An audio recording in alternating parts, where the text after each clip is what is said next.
بعد فاعوذ باللہ من الشیطان الرجیم بسم اللہ الرحمن الرحیم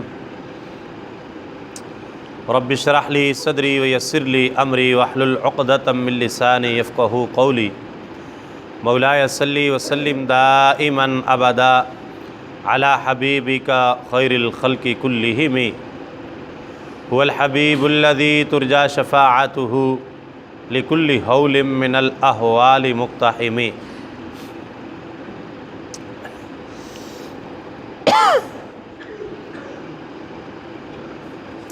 الحمدللہ العظیم، درس قرآن مجید کا ہمارا جو سلسلہ بالترتیب جاری و ساری ہے اللہ تعالیٰ کے فضل و کرم سے، اور سورہ فاتحہ، سورہ بقرہ اور سورہ آل عمران کی تکمیل کے بعد قرآن مجید کی چوتھی سورۃ النساء کا ترجمہ ہم پڑھنے جا رہے ہیں، ترجمہ اور تفسیر انشاءاللہ العزیز۔ اس سورت پاک کا نام النساء ہے۔ نساء نسوۃ کی جمع ہے۔ نسوہ عربی زبان میں عورت کو کہا جاتا ہے۔ نساء کا معنی عورتیں ہوتا ہے۔ تو اس سورت کا نام سورۃ النساء رکھا گیا۔ خواتین کے حقوق بڑی تفصیل کے ساتھ بیان کیے گئے، اسی وجہ سے اس سورت کا نام سورۃ النساء رکھا گیا۔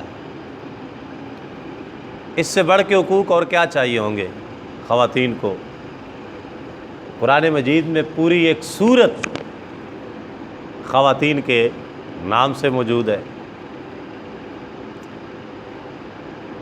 با اتفاق کے علماء یہ سورہ مبارکہ مدینہ طیبہ میں نازل ہوئی، تو گویا اپنے زمانہ نزول کے اعتبار سے یہ سورت مدنی سورت ہے۔ 176 آیات ہیں، 24 رکوع ہیں اس سورت کے اندر، 3035 الفاظ ہیں اس سورہ مبارکہ کے، جن کو ہم انشاءاللہ ترجمہ و تفسیر کے ساتھ پڑھیں گے۔ یہ سورہ پاک بڑی اہم اور دوررس اصلاحات پر مشتمل ہے، جنہیں اگر دین اسلام کا طرہ امتیاز کہا جائے تو بالکل مبالغہ نہیں ہوگا۔ میں اس کا تھوڑا سا خلاصہ بیان کر دیتا ہوں اور پھر انشاءاللہ ہم اس کی تفصیل دیکھیں گے۔ اس سورہ مبارکہ کے اندر جو چیز بیان کی گئی، سب سے اہم گھریلو زندگی۔ گھر معاشرے کی خشت اول ہے، پہلی اینٹ ہے۔ کسی بھی معاشرے کو اس کا ماحول خوشگوار بنانے میں، پرامن بنانے میں، با اخلاق و با کردار بنانے میں گھر کا بڑا کردار ہوتا ہے، کیونکہ گھر معاشرے کی اکائی ہے۔ ایک گھر، 2 گھر، 3 گھر، 4 گھر، 10 گھر مل کے ایک سوسائٹی بناتے ہیں۔ تو گھر کا ماحول جتنا اچھا، جتنا خوشگوار، جتنا بہتر ہوگا، معاشرہ اتنا ہی اچھا اور خوشگوار اور بہتر ہوگا۔ اس لیے جس گھر کے اندر بہترین ماحول ہو، تربیت اچھی ہو، وہی گھر معاشرے کو اچھے افراد مہیا کر سکتا ہے۔ لہذا اس سورہ مبارکہ کے اندر گھریلو زندگی کو بڑی تفصیل کے ساتھ ڈسکس کیا گیا، اور بجائے مبہم قاعدے اور ہوائی باتیں کرنے کے پریکٹیکل لاز جو ہیں وہ بنائے گئے، بتائے گئے، سمجھائے گئے کہ آپ کو کس طرح اپنی زندگی بسر کرنی ہے۔ یتیم بچوں کا ذکر ہے، ان کے مال کے تحفظ کا ذکر ہے اس سورہ مبارکہ کے اندر، کیونکہ یہ سورہ مبارکہ غزوہ احد شریف، جو کہ ماہ شوال المکرم میں وقوع پذیر ہوا، یہ اگلا مہینہ جو آنے والا ہے چند دنوں کے بعد، اسلامی مہینہ شوال کا، شوال میں غزوہ احد ہوا، 70 کے قریب مسلمان شہید ہو گئے۔ تو ان شہداء مسلمانوں کے بچے ظاہر یتیم ہو گئے۔ تو اتنی کثیر تعداد میں یتیموں کی کفالت کا معاملہ پہلی دفعہ جب سامنے آیا، تو پھر ان کے حقوق کے تحفظ کی بات اسلام نے کی فوراً، اور ان کے حقوق کے تحفظ کا اہتمام کیا۔ لہذا یتاما کے حقوق جو ہیں وہ اس صورت کے اندر تفصیل سے بیان کیے گئے، ان کے مال و دولت کے تحفظ کا بیان کیا گیا۔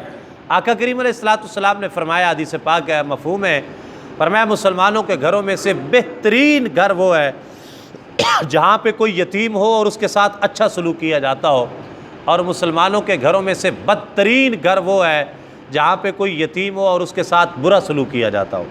لہذا یتاما کے حقوق جو ہے وہ اس سورہ مبارکہ کے اندر بیان کیے گئے ہیں۔ عورت کا مقام اس صورت میں بیان کیا گیا۔ عرصہ دراز سے عورت جو ہے وہ اس معاشرہ میں، یعنی اس عرب معاشرہ کے اندر ظلم و ستم کے لیے ایک تختہ مشق بنی ہوئی تھی، اور اس کو ایک جانور سے بھی کم ترین درجہ جو ہے وہ عورت کو دیا جاتا تھا۔ کبھی زندہ ہوتے ہی اس کو درگور کیا جا رہا ہے، کبھی اس کو جانوروں کی طرح کمرے کے اندر بند کر کے باہر سے ہی پانی اور روٹی اندر پھینکا جا رہا ہے، کبھی ساری زندگی بیچاری وہ ایسے ہی شور کے بغیر ہی جو ہے وہ گزار رہی ہے، کبھی وہ شور اس کا مر رہا ہے تو اس کو بھی زندہ ساتھ اس کو جلایا جا رہا ہے کہ جناب یہ بھی ستی ہو گئی ہے، اس کو بھی جلا دیا جائے۔ تو اس طرح کے ظلم و ستم جو ہے وہ عورت پر جاری و ساری تھے۔ اسلام نے عورت کے حقوق کا تحفظ کیا، اس کو زندگی بخشی، اس کو عزت بخشی، اس کو ماں، بہن، بیٹی، بیوی کا درجہ دیا، ہر لحاظ سے، ہر رشتے کے لحاظ سے الگ اس کو حقوق دیے، حتیٰ کہ جان عالم صلی اللہ علیہ وسلم نے یہاں تک فرما دیا کہ الجنت تحت اقدام الامہات، جنت ماں کے قدموں کے نیچے ہے۔ اگر عورت ماں کے روپ میں آئی تو فرمایا جنت ماں کے قدموں کے نیچے ہے، اگر عورت جو ہے بیوی کے روپ میں آئی تو فرمایا المرأۃ راعیۃ فی بیت زوجہا، بیوی اپنے شوہر کے گھر کے اندر جو ہے وہ حکمران کی حیثیت رکھتی ہے۔ اگر عورت بیٹی کے روپ میں آئی تو فرمایا فاطمہ بضعۃ منی، میری بیٹی فاطمہ میرے جگر کا ٹکڑا ہے، ٹھیک ہے۔ تو یعنی ہر لحاظ سے عورت کو اس کے جو ہے وہ حقوق دیے اور اس کو عزت دی، وقار دیا، وہ اس صورت کے اندر تفصیل کے ساتھ اس کے حقوق جو ہے وہ بیان کیے گئے۔ تیسری جو چیز ہے مالی حقوق کی منصفانہ تقسیم، گھریلو ماحول کو پرسکون رکھنے کے لیے اور اس کو ایک اچھے انداز سے چلانے کے لیے مالی حقوق کی منصفانہ تقسیم بہت ضروری ہے۔ اس صورت میں وراثت کے احکام تفصیل کے ساتھ بیان کیے گئے کہ کس طرح اگر کوئی شخص، کوئی مسلمان دنیا سے چلا جاتا ہے تو اس کے جو ورثاء ہیں ان کو اس کی وراثت میں سے کس کو کتنا حصہ ملے گا، بیوی کو کتنا ملے گا، بیٹے کو کتنا ملے گا، بیٹی کو کتنا ملے گا، بھائی کو، بہن کو، کس کو کتنا ملنا ہے، یہ ساری تقسیم بڑی تفصیل کے ساتھ بیان کر دی گئی تاکہ کسی بھی قسم کی کوئی بھی انارکی اور کوئی بھی لڑائی جھگڑا، کوئی بھی کسی قسم کا جنگ و جدال اس مال کی وجہ سے نہ ہو۔ لہذا وہ تمام جو حقوق ہیں وہ اس کے اندر تفصیل کے ساتھ بیان کر دیے گئے۔ حق و باطل کی جنگ کا آغاز جنگ بدر سے ہوا تھا، تو اس کے کچھ احکام جو ہیں پھر اب غزوہ احد شریف میں کافی سارے مسلمانوں کی جو ہے شہادت، اور پھر اس میں منافقین جو ہیں ان کا کردار، تو ان چیزوں کو بھی، منافقین کے کردار کو بھی واضح کیا گیا اور یہ تفصیل بھی صورت کے اندر بیان کی گئی۔ انفرادی کردار کی تعمیر پہ بڑا زور دیا گیا، بڑی توجہ دی گئی ہے۔ جیسا میں نے پہلے کہا کہ گھر معاشرے کی خشت اول ہے اور گھر کا ماحول فرد سے بنتا ہے۔ ایک فرد ٹھیک ہے تو دوسرا ٹھیک، دوسرا ہے تو تیسرا ٹھیک، تیسرا ہے تو چوتھا ٹھیک۔ اقبال نے کہا تھا نا کہ افراد کے ہاتھوں میں ہے اقوام کی تقدیر، افراد کے ہاتھوں میں ہے اقوام کی تقدیر، ہر شخص ہے ملت کے مقدر کا ستارہ، ہر شخص ہے ملت کے مقدر کا ستارہ۔ تو قومیں افراد سے بنتی ہیں، انڈیویجول کردار اگر ٹھیک ہوگا ہر ایک کا تو سارا معاشرہ اجتماعی طور پہ جو ہے وہ ٹھیک ہونا شروع ہو جائے گا، اور انفرادی طور پہ جب ہر بندہ کہے گا کوئی بات نہیں میری خیر ہے باقی ٹھیک ہو جائیں گے، تو اس طرح کرتے کرتے وہ کہتے ہیں کسی بادشاہ نے نا اس کو بتایا گیا کہ جی آپ کی رعایا بڑی خراب ہو گئی ہے، بادشاہ نے کہا میں کیسے یقین کروں، وہ کہتے ہیں یہ اخلاقی طور پہ بڑے زبوں حالی کا شکار ہو گیا ہے ہمارا معاشرہ، بادشاہ سلامت، اس کو کوئی درست کرنے کی تدبیر ہونی چاہیے۔ اس نے ایک بادشاہ نے کہا مجھے دکھایا جائے میری عوام کیسے خراب ہو چکی ہے۔ وہ کوئی وزیر بات تدبیر تھا، اس نے مشورہ دیا، اس نے کہا جی آپ اعلان کریں کہ یہ ایک تالاب ہے ہمارا، یہ پانی والا، اس میں سے پانی نکلوا دیں، سارا خشک کروا دیں۔ اور یہاں پہ اعلان کریں کہ ہر بندہ ایک ایک مٹکا دودھ کا اس تالاب کے اندر ڈال کے جائے گا، رات کے اندھیرے میں، تاریکی میں، بالکل کوئی شو آف نہیں کروانا کہ کون ڈال کے جا رہا ہے، رات کی تاریکی میں یہ کام ہوگا۔ ہر بندہ جو دودھ کا کام کرتا ہے، جس نے جانور رکھے ہوئے ہیں، وہ ایک ایک مٹکا دودھ کا اس تالاب کے اندر ڈال کے جائے گا۔ ٹھیک ہے جی، اعلان ہو گیا، رات کا اندھیرا، اس نے کہا کوئی ارکارہ، کوئی چوکیدار، کوئی پولیس، کوئی یہاں پہ کھڑا نہیں ہوگا، یہ ایک سیکرٹ ہے، ایک راز ہے، بس ہر بندہ اپنی مرضی سے آئے، دودھ ڈال کے چلا جائے۔ اب جب صبح ہوئی وہ تالاب پانی سے بھرا ہوا تھا جی، ہر بندہ یہ سوچ رہا ہے کہ کوئی بات نہیں، میں پانی ڈال آتا ہوں، باقی سب نے دودھ ہی ڈالنا ہے نا، کون سا پتہ چلنا ہے، کون سا وہاں پہ کوئی بندہ موجود ہے، کون سا کوئی دیکھنے والا ہے، میں پانی ڈال آتا ہوں، باقی سب دودھ تو اندر مکس ہو جائے گا۔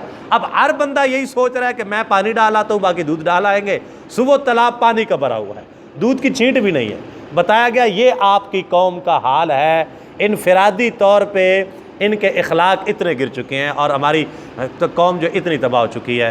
میرا خیال ہے ہمارا حال بھی کچھ اس سے مختلف نہیں ہے۔ انفرادی طور پہ ہر بندہ ہی اپنی خرابیوں کو پس پشت ڈال کر ہر شخص کہہ رہا ہے زمانہ خراب ہے، ٹھیک ہے نا، ہر شخص کہہ رہا ہے زمانہ خراب ہے، تو اپنے آپ کو سدھارنے کے بجائے دوسروں کو سدھارنے کی فکر تو ہے، لیکن افراد کے ہاتھوں میں ہے اقوام کی تقدیر، ہر فرد ہے ملت کے مقدر کا ستارہ۔ جب افراد ٹھیک ہوں گے اقوام خود بخود ٹھیک ہو جائیں گی، اس لیے افراد کی تعمیر شخصیت پہ زور دیا گیا سورۃ النساء کے اندر، اور ان کی تربیت کی گئی۔